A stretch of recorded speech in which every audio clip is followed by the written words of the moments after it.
Here. So to begin, I'm going to be using a size G crochet hook.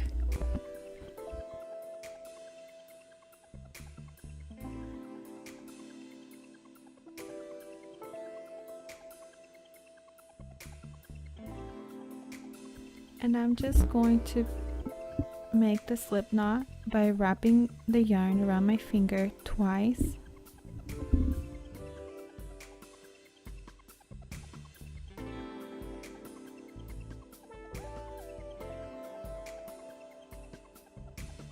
The second time I'm just going to pull it all the way down and tighten it, and that is how I make this slip knot.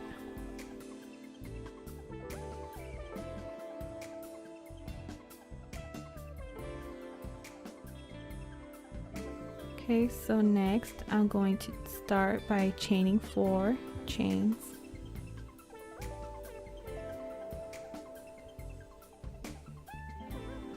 And this is going to count as our first double crochet.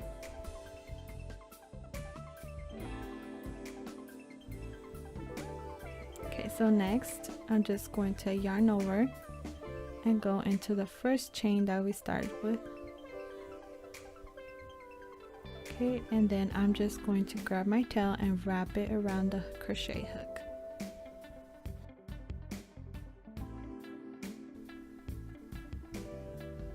Next, I'm going to grab from the feed, pull out a loop, and then pull through twice. So 1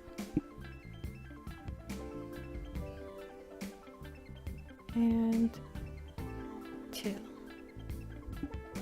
Okay, so that is our second double crochet, and now we are just going to put another 10 more double crochets for a total of 12 double crochets, and that's including the chain 4 in the beginning. And then we'll meet at the next row.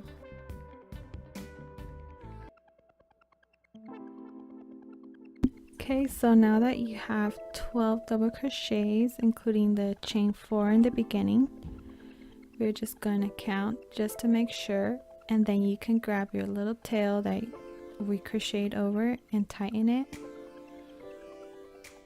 And then we're just going to slip stitch together. Okay, so into the top of the chain 4. Next, I'm going to begin row number 2 by chaining 2. And then in that same stitch, I'm just going to place another double crochet. Next, I'm just going to place 2 double crochets into each stitch all the way around. And then once you're finished with this row, then we'll move on to row number 3 and we'll meet there.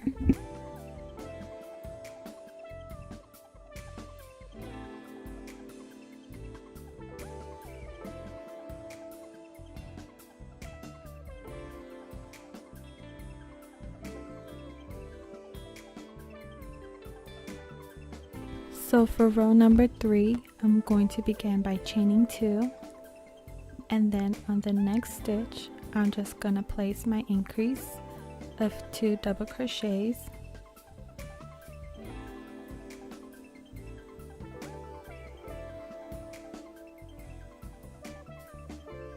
And then on the next one, I'm just going to do 1 double crochet. And then we're going to keep this pattern going by placing an increase of 2 double crochets into every second stitch, and we're going to do this all the way around. So 1 double crochet, then 2 double crochets, 1 double crochet, then 2 double crochets, and so on all the way around.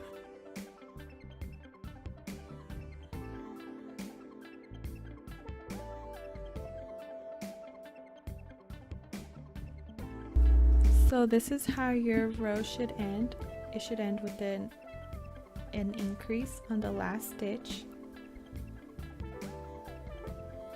So if you guys do this, then you're on the right track.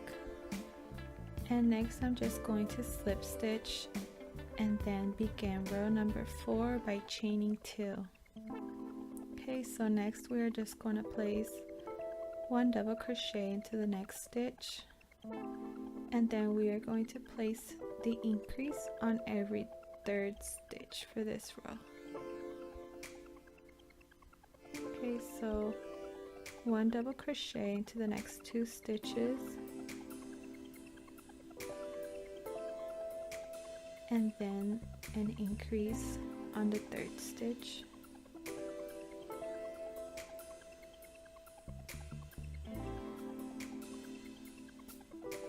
Okay, so again 1 double crochet on the next 2 stitches, and then an increase on the 3rd stitch, and we're just going to do this all the way around, and then we'll meet for row 5.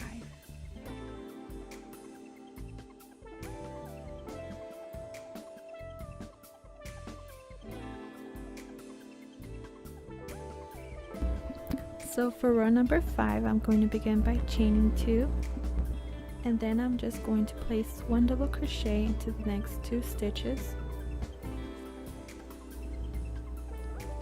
and then on the 4th stitch I'm just going to place my increase of 2 double crochets,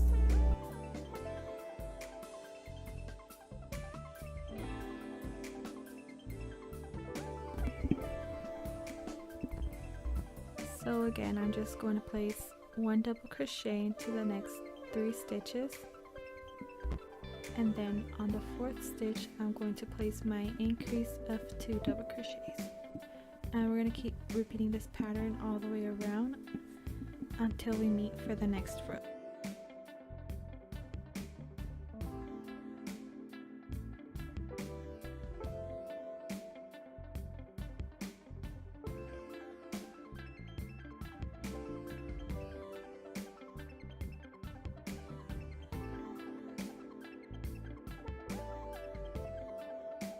So for row number 6, I'm just going to begin by chaining 2, and then I will just be placing 1 double crochet into each stitch all the way around,